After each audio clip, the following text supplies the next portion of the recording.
Picture this: you're the most powerful person in the world, ruling an empire that spans millions of square miles. Armies move at your command, and entire nations rise and fall based on your decisions. Sounds like the ultimate dream, right? Now imagine doing all of that while staying humble, thoughtful, and committed to living a life of wisdom. That's Marcus Aurelius, the Roman emperor known as the Philosopher King. But how does someone rise to such power and still stay true to their values? Today, we're diving into the life of Marcus Aurelius to find out how he balanced the immense weight of leadership with his love for philosophy. Spoiler alert, it wasn't easy. Early life and education. Marcus Aurelius was born in 121 AD into a wealthy Roman family, but his early life wasn't just about privilege and luxury. From a young age, Marcus stood out. People described him as serious, disciplined, and unusually thoughtful for a boy. His family noticed this too. His grandfather made sure Marcus received the best education money could buy. But instead of being drawn to the typical Roman dreams of glory and conquest, Marcus found himself fascinated by philosophy. Now, here's where it gets interesting. When Marcus was around 12, he met a man named Diognetus, one of his early teachers. Diognetus introduced him to the idea of Stoicism, a philosophy that teaches you to focus on what you can control, let go of what you can't, and live with virtue. For Marcus, this wasn't just another subject to study. It became the guiding principle of his life. By the time he was a teenager, Marcus had already started practicing Stoic exercises, things like writing down his thoughts, reflecting on his actions, and even sleeping on the floor to build resilience. Imagine being 15 and choosing philosophy over partying. That was Marcus. But life wasn't all smooth sailing. When Marcus was just a boy, he lost his father.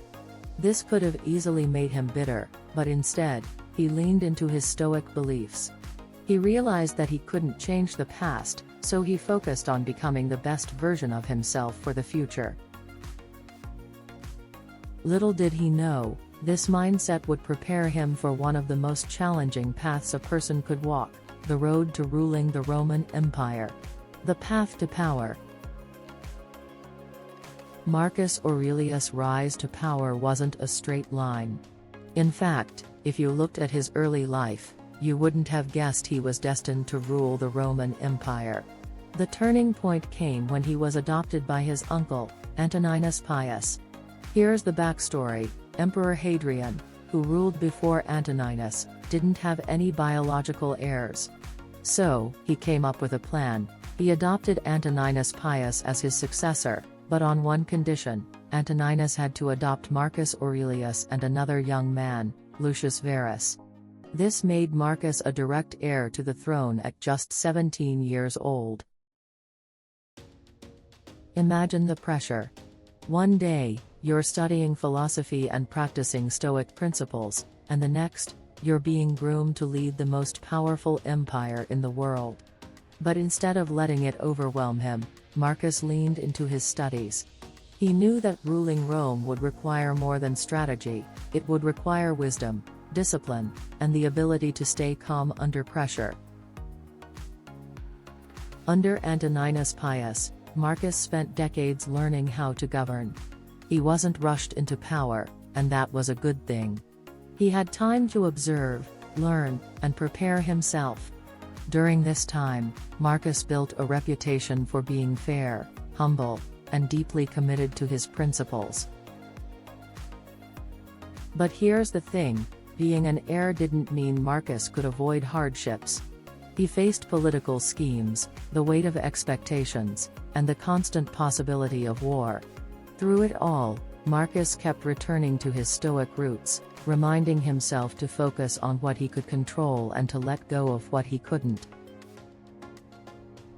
When Antoninus Pius died in 161 AD, Marcus Aurelius officially became emperor. But he didn't rule alone, he shared power with Lucius Verus, the co-emperor. This was rare in Roman history, but it was a decision Marcus supported because he believed in collaboration and shared responsibility. Little did Marcus know, his reign would be filled with some of the most intense challenges in Roman history. From plagues to wars, the next chapter of his life would put every Stoic lesson he had ever learned to the test. Reign as emperor. When Marcus Aurelius became emperor in 161 AD, it didn't take long for the challenges to start piling up. His reign would be marked by constant trials, from wars to plagues, to political instability. But through it all, Marcus held true to his Stoic philosophy, proving that wisdom and leadership can go hand in hand. One of the first major challenges Marcus faced was a war against the Parthian Empire in the east. While his co-emperor, Lucius Verus, led the campaign, Marcus stayed in Rome, managing the empire's day-to-day affairs. It was a role he took seriously, balancing justice and fairness while dealing with the inevitable chaos of governing an empire. But the war wasn't the only problem. During the Parthian campaign, soldiers returning to Rome brought back a deadly disease, the Antonine Plague. This epidemic swept through the empire, killing millions. Imagine being the emperor during a pandemic, trying to maintain order and morale while people are panicking and dying. It was one of the greatest tests of Marcus' resilience.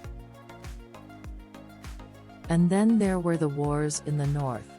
Germanic tribes began invading Roman territory along the Danube River, threatening the stability of the empire. Instead of delegating this crisis, Marcus took a hands-on approach.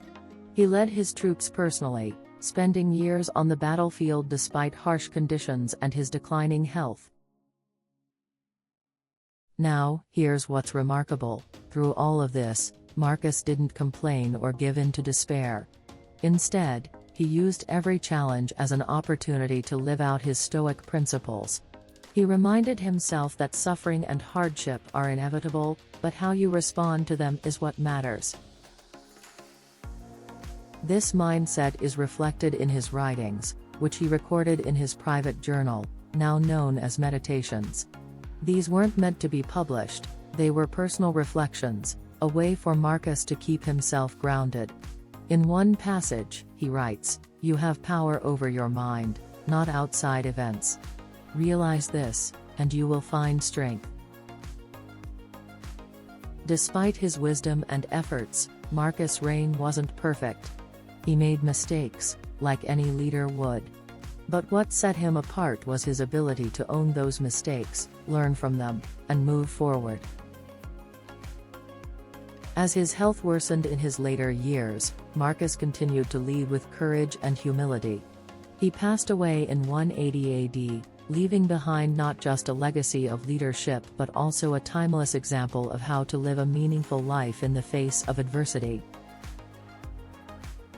Meditations, the legacy of his mind. While Marcus Aurelius' reign as emperor was remarkable, his most enduring legacy isn't his military victories or his political achievements, it's his words.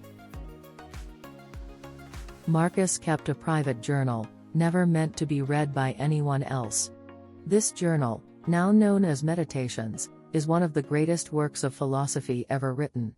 In it, Marcus reflects on life, leadership, and the challenges of staying virtuous in a chaotic world. What's fascinating is how deeply personal Meditations feels. This isn't the voice of a distant ruler or a perfect sage. It's the voice of a man grappling with doubt, frustration, and loss, the same struggles we all face. Take this line, for example: "Waste no more time arguing about what a good man should be. Be one." It's a reminder that action matters more than words, something Marcus lived by every day. Or how about this one? "When you arise in the morning, think of what a privilege it is to be alive, to breathe, to think, to enjoy, to love." It's a call to gratitude, even in the midst of difficulty. What makes meditation so timeless is that it's not just advice for emperors or philosophers. It's advice for anyone who wants to live a good and meaningful life. Marcus wrote about things like staying calm in the face of anger, finding strength in adversity, and focusing on what you can control, lessons that resonate just as much today as they did 2,000 years ago. Even though Marcus didn't write Meditations for us, we're lucky to have it. It's a window into the mind of a leader who never stopped striving to be better, even when he was already at the top. In the end, Meditations isn't just Marcus' legacy, it's a gift to all of us, a reminder that no matter what we face, we can choose to live with wisdom, courage, and kindness. Marcus Aurelius' life was extraordinary, not because he was perfect, but because he was human. He faced immense pressure, devastating losses, and overwhelming challenges, yet he never stopped striving to live with virtue and wisdom. From his early days as a curious, disciplined student of philosophy to his time as emperor leading through war and plague, Marcus proved that power doesn't have to corrupt. Instead, it can be used to serve others when guided by principles and values. And his greatest gift to us? Meditations, a timeless reminder that we all have the power to control our minds, embrace challenges, and focus on what truly matters. So, what can we learn from Marcus Aurelius today? That no matter who you are or what you're facing, you can choose to live with purpose. You can choose to act with courage, humility, and kindness, just like the Philosopher King. If you found this story inspiring, don't forget to like, subscribe, and hit that notification bell so you don't miss more stories like this. And let me know in the comments, what's your favorite lesson from Marcus Aurelius? Thanks for watching, and remember, as Marcus said, you have power over your mind, not outside events. Realize this, and you will find strength. See you in the next one.